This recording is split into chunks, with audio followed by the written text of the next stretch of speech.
y voy a compartir la pantalla.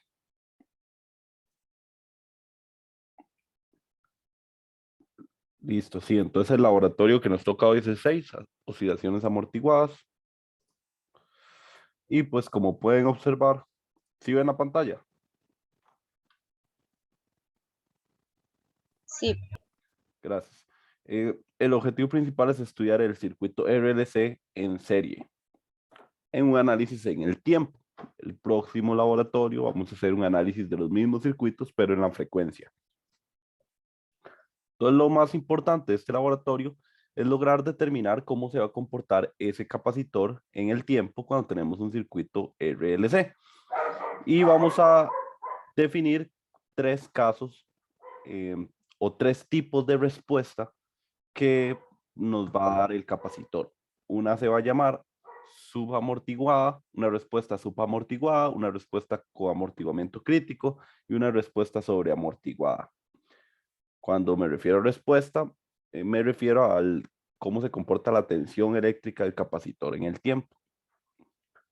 Entonces, el circuito que nosotros vamos a analizar en este laboratorio es este circuito de acá, el cual, pues si lo ven, tiene el mismo, es la misma estructura que los circuitos que habíamos analizado la semana pasada, donde pues teníamos un switch con la batería y luego lo cambiamos a un punto B, donde pues ya cuando el circuito estaba cargado, pues empezar a descargar.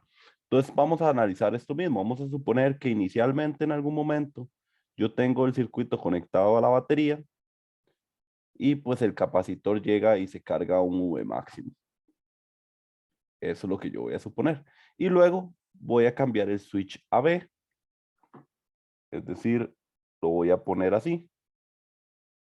Y vean que si lo pongo de esa manera, el circuito deja de estar conectado a la batería y está conectado únicamente a esos elementos pasivos L, R y C, inductor, resistor y capacitor. ¿Cómo se va a comportar ese circuito?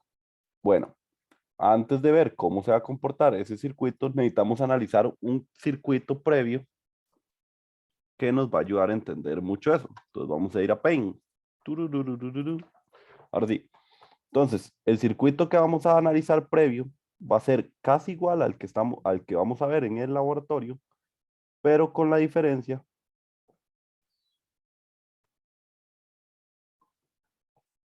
de que no vamos a tener resistencia. Es decir, vamos a analizar un circuito que sea únicamente LC,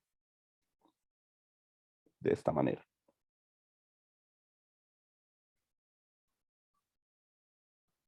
¿Okay?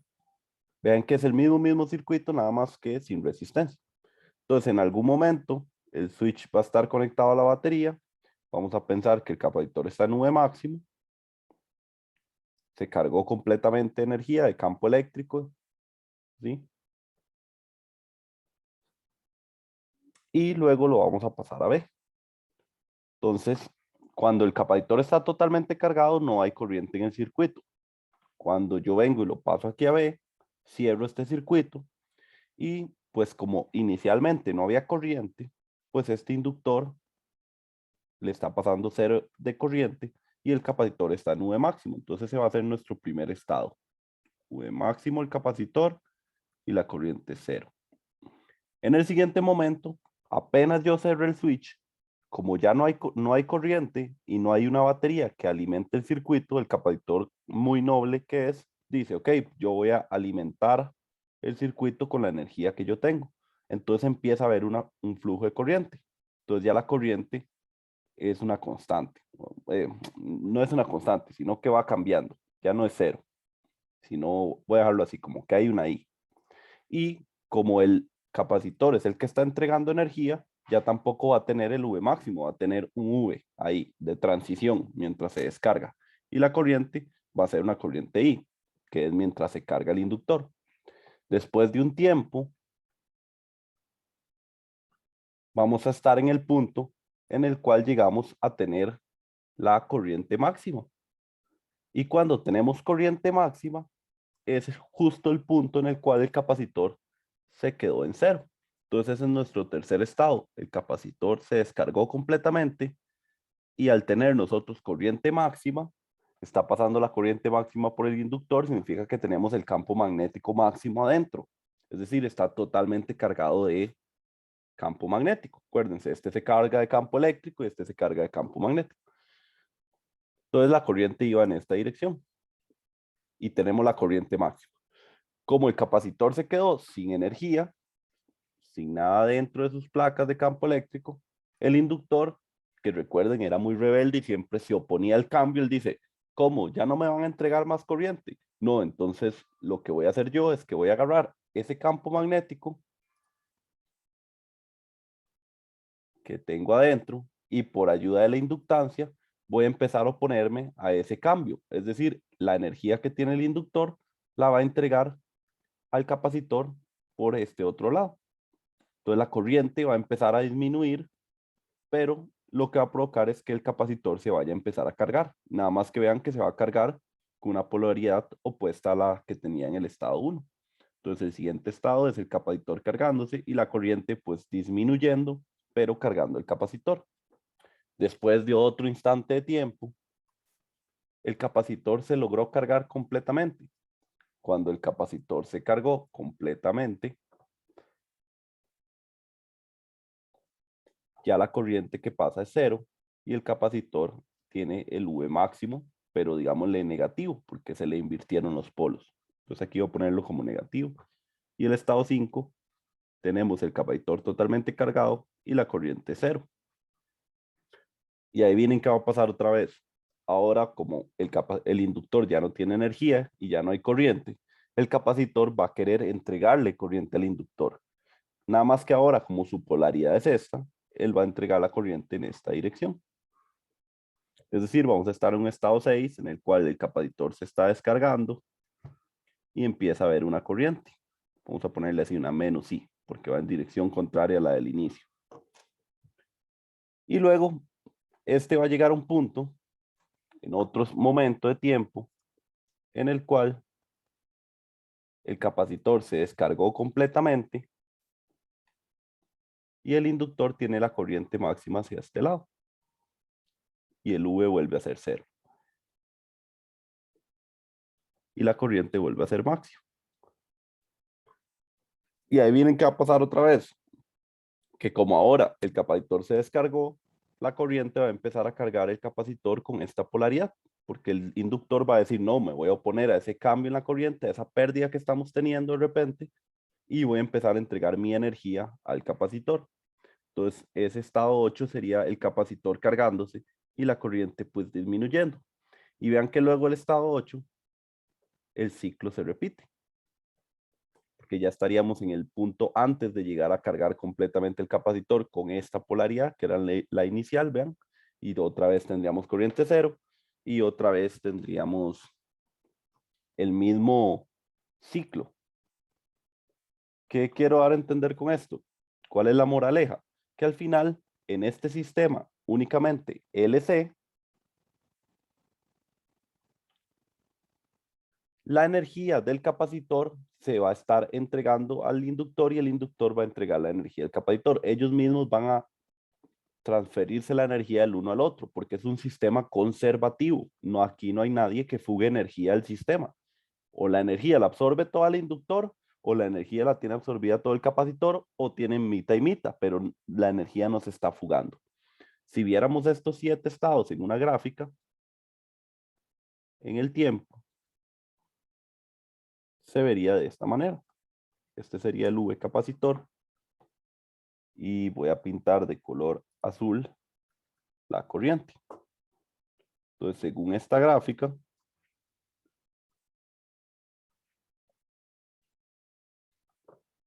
en el estado 1 tenemos el capacitor en el máximo. En el estado 2 tenemos el capacitor descargándose. Esta sería el estado 2. En el estado 3 tenemos el capacitor en cero. En el estado 4 tenemos el capacitor cargándose, pero en la parte negativa. En el estado 5 tenemos el capacitor, este sería V máximo, este sería menos V máximo. El capacitor en menos V máximo, ya totalmente cargado, pero al revés. En el 6 lo tendríamos descargándose, pero en dirección contraria. Y luego tenemos el 7 cuando está totalmente descargado y luego vuelve al punto 8, que es cuando está cargando, y luego regresa al 1. Y este proceso se repite. Si ven, lo que genera es que si yo tengo un capacitor totalmente cargado y de repente lo conecto a un inductor, la energía se transfiere entre los dos elementos y esa energía se transfiere en forma de corriente alterna. Aquí lo acabamos de ver, captando cada uno de los puntos del comportamiento. Si lo hiciéramos con la corriente, vean que la corriente empieza con I igual 0. Empieza aquí, luego se va a ir cargando, luego llega a un máximo, luego se va a ir para este otro lado, luego llega como así, y luego hace como así. Y ahí ya el ciclo se repite otra vez. Si lo ven, la corriente también es alterna. Entonces, lo que pasa, otra vez en resumen, cuando tenemos un circuito LC únicamente, la energía se comparte de manera oscilatoria entre el inductor y el capacitor. Ahora, ya que analizamos este circuito, que era como un modelo muy ideal, porque en la vida real no podríamos eliminar las resistencias, con solo que conectemos cables, estamos conectando resistencias. ¿Qué pasa cuando analizamos el modelo real? Que es teniendo una resistencia, por más pequeña que sea. Bueno, si planteamos esa ecuación diferencial, la cual viene aquí explícita, aquí se plantea la malla de Kirchhoff, se hace este cambio de la corriente es igual a la derivada de la carga, se tiene esta ecuación diferencial, que si alguno ya habrá llevado ecuaciones diferenciales, sabe algún método para resolverlas. Si no lo sabe, pues aquí le ponen un método muy sencillo que es hacer una sustitución, donde lambda es lo mismo que la segunda derivada, perdón, lambda es lo mismo que la derivada, entonces como esta es una segunda derivada, lambda a la 2, esta es la primera derivada de lambda y esta q equivale a un 1. Es un método, los cuantos que se ven en el curso de ecuaciones diferenciales. Lo importante de saber es que esta solución, o cuando yo siempre que resuelva una ecuación diferencial, la respuesta a una ecuación diferencial es una ecuación que dependa de la variable, es decir, no obtengo un valor numérico, sino que cuando resuelvo una ecuación diferencial siempre obtengo una ecuación en el tiempo o en la variable que estemos analizando. Vamos a llegar que si resuelve esta ecuación diferencial tenemos dos soluciones, dos soluciones, una única solución o dos soluciones irreales. ¿De qué depende eso? Bueno, el discriminante. Lo mismo que ustedes analizaban en el cole, ¿se acuerdan? Para saber si una ecuación cuadrática tenía dos soluciones, una solución o no tenía solución. En el cole lo veíamos así. En cálculo 2 ustedes ya vieron que tiene soluciones irreales. Bueno, entonces, dependiendo de ese discriminante, así va a ser la solución que tengamos a esa ecuación diferencial.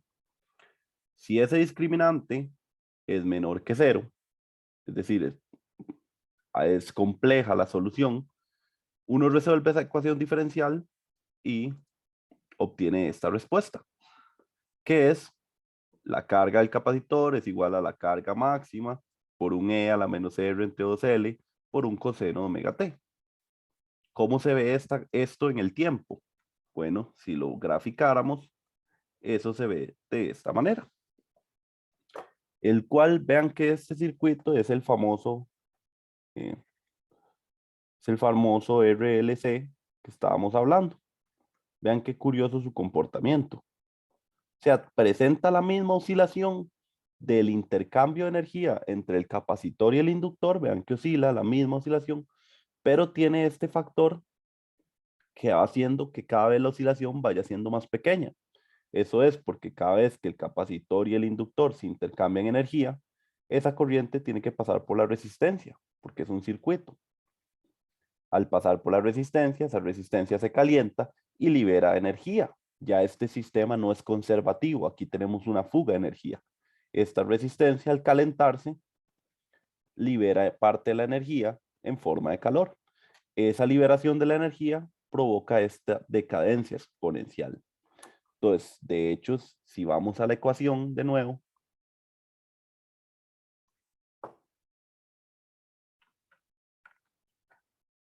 aquí vamos a ver la ecuación de nuevo, Vean, analizando la ecuación más de cerca, vean que tiene el coseno omega t, que es la parte de la oscilación, y tiene una exponencial, que vean que depende de R, que es, por decirlo así, el efecto de la resistencia.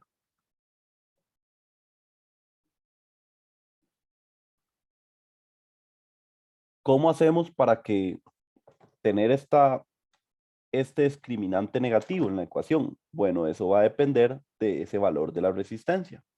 Si esa resistencia es más pequeña que este valor de resistencia crítica, nosotros vamos a tener esta situación de la ecuación diferencial de llamada subamortiguamiento, y ese subamortiguamiento se ve así en la respuesta. Entonces, vamos a obtenerla en LTSpice. Abrimos LTSpice, le damos File, New Schematic,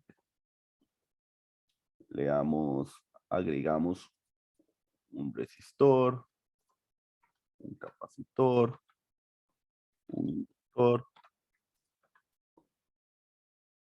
agregamos los cables,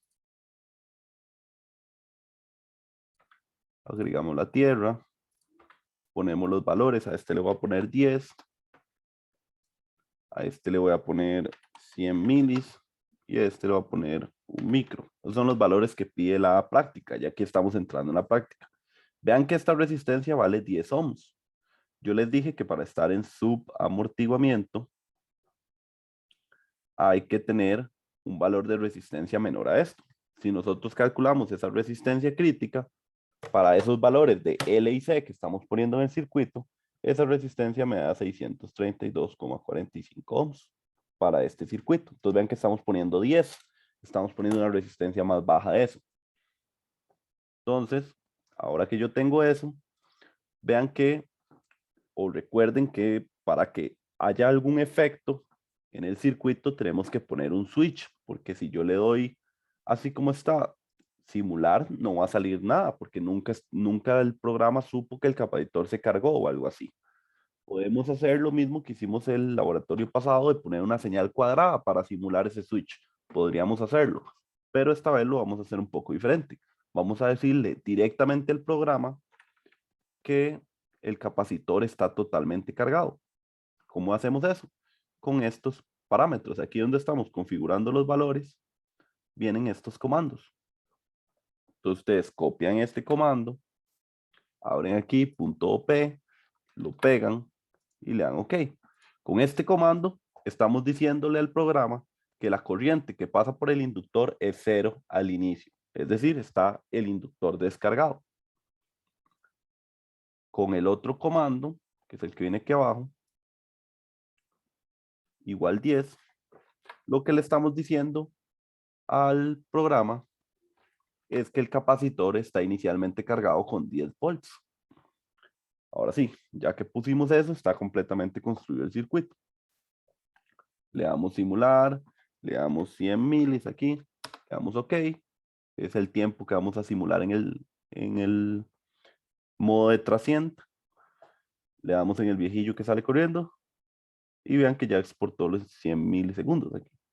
Ahora le damos add traces, le damos la señal y voilà, vean el comportamiento que tiene. Es exactamente el comportamiento subamortiguado que estábamos esperando. Tiene la oscilación, producto del intercambio de energía entre el inductor y el capacitor, y tiene esa decadencia exponencial, esa envolvente, si se le llama envolvente, porque vean que no está dibujada, está como nada más recubriendo el coseno, esa envolvente que es el efecto de la resistencia. Ustedes le dan file, le dan export data text, exportan esa y exportan la corriente que pasa por el resistor y eso lo tienen que graficar. Si quieren ver, veamos la corriente por un momento. Vean que la corriente tiene el mismo comportamiento oscilatorio, nada más que si le hago zoom a esta parte, vean que la corriente empieza aproximadamente en 0, sube, mientras que el capacitor va cargándose. Cuando la corriente llega a 0, el capacitor estaba en lo máximo. O sea, es el mismo proceso que ya habíamos analizado. Entonces, buenísimo. Esta es la gráfica que ocupamos. ¿Qué más ocupamos o necesitamos de esta gráfica? Bueno, Esta frecuencia con la que oscila la señal es importante. Se le llama la frecuencia natural de oscilación. Si fuera un circuito puro LC, y voy a ponerlo así como, voy a dibujar una santa paloma ahí como para que vean que ese es el puro. Y eso siempre anda aquí como una matilla. Si fuera el circuito LC puro, o sea, sin resistencia, totalmente ideal, la frecuencia con la que oscila sería igual a la raíz de 1 sobre LC. Esa sería la frecuencia con la que oscila. Pero cuando tenemos un RLC, o sea, ya es un circuito real, no es puro, está lleno de maldad, esa frecuencia es diferente. ¿Cómo se calcula esa frecuencia? Bueno, esa frecuencia se calcula con una fórmula que viene en la práctica. Viene en el marco teórico aquí. Justo debajo del subamortiguamiento. Con esta fórmula se calcula. Que de hecho vean que si la resistencia vale 0, todo este término vale 0, y tendríamos raíz de 1 entre LC, que es el circuito puro. Entonces, así es como se calcula esa frecuencia teórica. ¿Cómo la van a comprobar ustedes en el software? Muy fácil. Vienen aquí, van y buscan en los datos cuál es el tiempo que corresponde a un pico, luego van y buscan en los datos cuál es el tiempo que corresponde al siguiente pico, miden ST2, ST1, y el periodo sería igual a T2 menos T1. Y recuerden que la frecuencia es igual al inverso del periodo. Pero ojo, esto es frecuencia en hertz, ¿verdad? Y la W, recuerden que es de radianes entre segundo. Entonces tienen que convertir alguno de los dos. Omega es igual a 2pi por f. Entonces esa ecuación es importante para la hora de que comparen, para que no me digan, profe, es que medí la frecuencia y me da muy diferente a la teórica. Y es tal vez porque están comparando hertz con radianes entre segundo, lo cual sería como comparar peras con chayotes. Tienen que hacer una conversión. Entonces por eso se lo estoy enseñando. Pueden coger cualquiera de los dos picos. Pueden coger este pico de aquí con este de aquí, o pueden coger este con este. En fin, con que sean dos consecutivos es suficiente. ¿Queda claro todo lo que tienen que hacer de su amortiguamiento?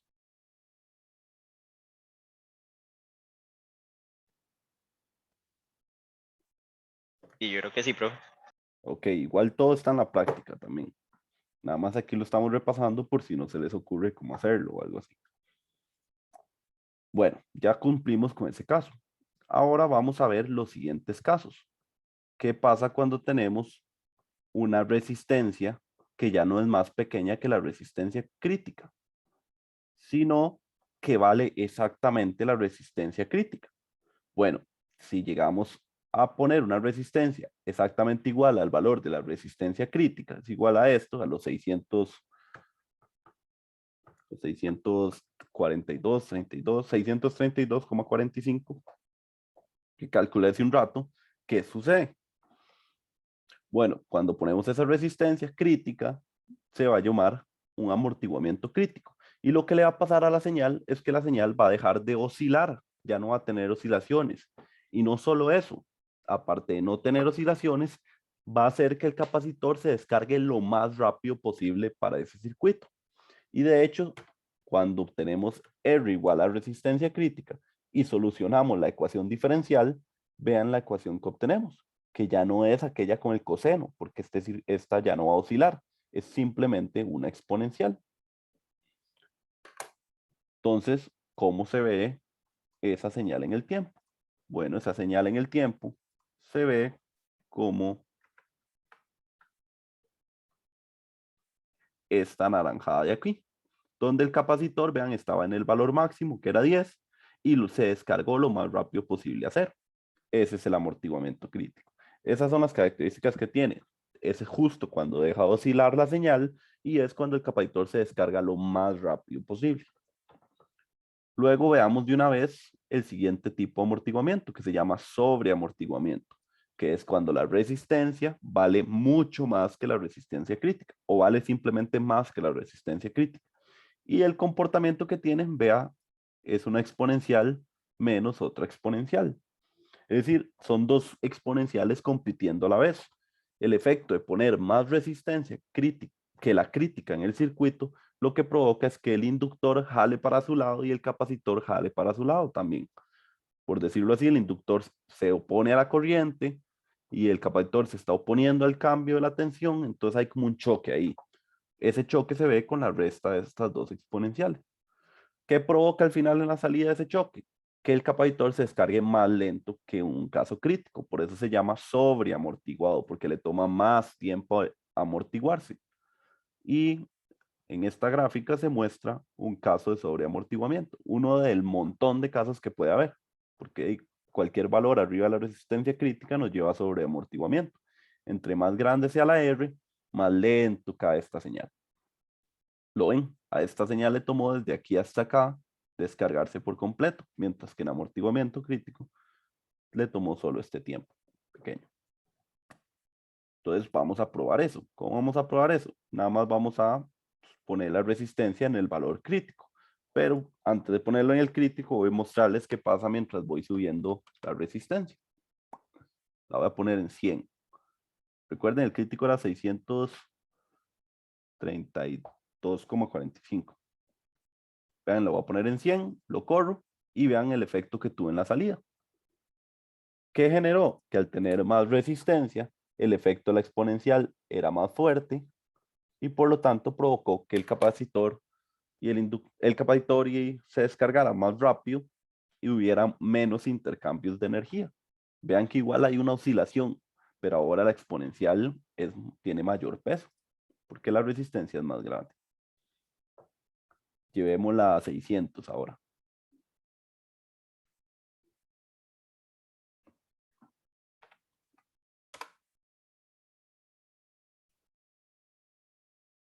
La llevamos a 600, ponemos la gráfica y le damos run. Vean que ahora en 600, que estamos muy cerca del valor crítico, pareciera que ya no oscila, pero aunque les cueste creérmelo, digamos, si yo le hago zoom ahí, esta señal, aún por más que, que no parezca, esta señal aún se está yendo un poquito al lado negativo y luego se acomoda en cero. O sea, aún le queda, aunque sea un poquito el efecto de la oscilación, solo que visualmente cuesta mucho notarlo. ¿Por qué sé que existe? Porque vean que el programa me está poniendo un eje negativo. El hecho que me ponga un eje negativo quiere decir que fijo hay algún punto que está cruzándose al lado negativo. Por eso sé que aún queda un poquito de oscilación. Mientras que cuando ya ponemos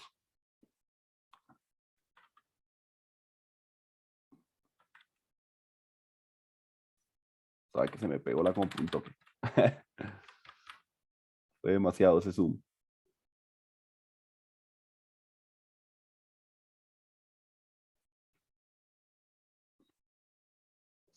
Explotó el pobre. Listo. No pasa nada, lo construimos a la velocidad de la luz.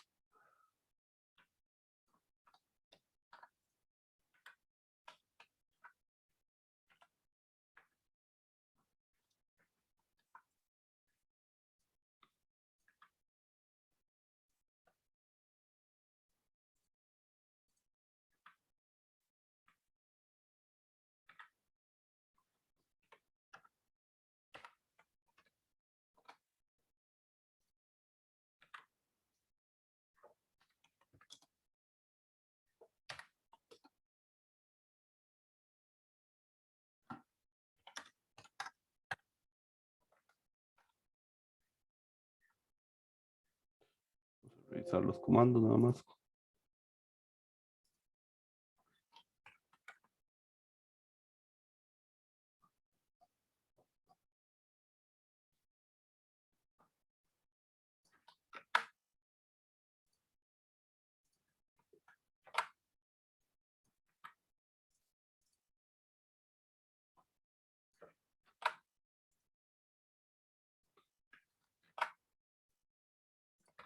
Listo. Vamos a poner los 10 para ver la 100 miles. Profe, Dígame. ahí un compañero puso en Telegram que le cayó un rayo, entonces que se le apagó todo y que si lo podía volver a dejar entrar por... Listo. Cosas que pasan, tranquilos. Ok, entonces estábamos en ese caso hace un rato, antes de que crashara la compu. Luego pusimos 600. Vimos que aún le quedaba un poquito de oscilación porque el software me muestra aquí como un eje negativo. Significa que aunque sea un punto, se está pasando al lado negativo. Y luego si pongo exactamente el de 632,45, perdón, 632,45. Está con punto. Vean que con justo el valor de la resistencia crítica, vean que ya el programa no me mostró nada negativo, porque estamos justo en el caso de amortiguamiento crítico, cuando el capacitor se descarga lo más rápido posible. Muy bien, entonces en ese caso ya tenemos la señal de amortiguamiento crítico, le dan file, le dan export data text y la exportan. La exportan junto con la corriente. Que si la ven, la corriente, veámosla. Vean que está casi sobre la misma, porque igual, pues, y nada más sucede un ciclo. Empieza a haber corriente, llegamos a la corriente máxima y listo. Se descarga después. Entonces ya exportan esos datos. Último caso. La libreta dice que aquí pongamos 200 y que en esta pongamos 1 mili. Vamos a lograr la respuesta, pero para no cambiar el circuito, vamos a subirle únicamente la resistencia crítica a 2000. Entonces, prefiero que lo hagan así. Si lo hacen como la libreta, no importa, van a obtener la misma respuesta, pero habría que cambiar el L. Entonces la resistencia crítica cambió. Si solo subimos a 2000, ya vamos a estar en el caso de sobreamortiguamiento. ¿Y cómo se ve con 2000? En el caso de sobreamortiguamiento, si vemos, es igual a una exponencial, igual que el amortiguamiento crítico, nada más que es una exponencial más lenta, ¿lo ven? Por efecto que ya les dije que ya no estamos en el caso crítico, sino que hay como un choque ahí entre el inductor y el capacitor, que provoca que se descargue más lenta la energía.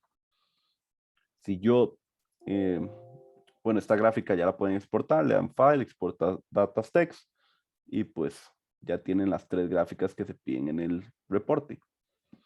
Ahora, si yo solamente por curiosidad hiciera esta resistencia más grande a 20.000, por ejemplo, y le doy run, vean que lo que obtengo es igual a una exponencial nada más que más lenta, por el mismo efecto. Ya entre más resistencia crezcamos, más lenta se va a volver la señal. Más lenta se va a descargar el capacitor. Y listo. Ese es el laboratorio de hoy. Conseguir esas 3 curvas. Si vamos a repasar a resultados, vean que nos pide realizar la gráfica para el caso de su amortiguamiento, realizar la gráfica, puede ser en cualquier programa, y determinar la frecuencia de oscilación natural del circuito. Ya saben cómo hacerlo teórico, con la fórmula, y ya saben cómo hacerlo experimental, con los puntos de los 2 picos consecutivos. Con ese sacan el periodo, con el periodo la frecuencia, y con la frecuencia la pasan a frecuencia angular, por ejemplo. Luego, para el amortiguamiento crítico, es nada más hacer la gráfica. Eso es lo importante. Mencionar que están en el caso crítico, que justo ahí se descarga lo más rápido posible, y listo. Y luego en el caso del sobreamortiguamiento es igual, hacer la gráfica. Luego te pide que hagas una tabla con los valores de resistencia, inductancia, capacitancia y frecuencia natural para los 3 casos. Vean que el único caso que oscila es el de subamortiguamiento, entonces es el único que tiene que tener frecuencia. Y el último punto es realice la gráfica del capacitor para los 3 casos estudiados y las 3 gráficas en un solo gráfico.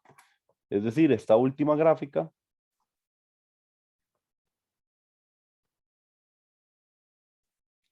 si ustedes ponen los 3 datos a la vez, esta gráfica se vería como así.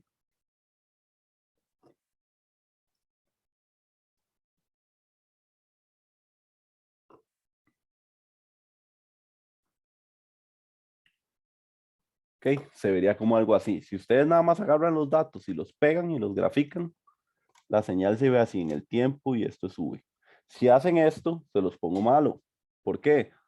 Porque vean esta señal azul tarda demasiado tiempo y estas otras que son importantes por culpa de esta otra escala gigante, ni siquiera las puedo apreciar, ni siquiera puedo notar bien la diferencia entre una y la otra. Entonces, cuando hagan esta gráfica, no la hagan así, sino que recortan su eje, de manera que la gráfica se vea como algo así. Aquí uno, aquí el otro, y la otra se va a ver como así, obvio, y ahí recortada, pero no nos va a interesar tanto este comportamiento eterno porque ya lo habremos visto en la gráfica uno, sino que aquí nos interesa ver la diferencia entre los tres comportamientos. Entonces ya saben, recortan el eje para poder ver las gráficas de una manera apreciable, porque si lo meten ahí a lo que salga, de ahí se va a ver así y se va a desperdiciar demasiado espacio que más bien no me va a dejar visualizar de manera correcta lo que quiero. Entonces, en resumen, son una gráfica individual para cada uno, una gráfica mixta para los tres y una tabla para los tres de los datos y solamente el primero tiene frecuencia. ¿Tienen alguna pregunta?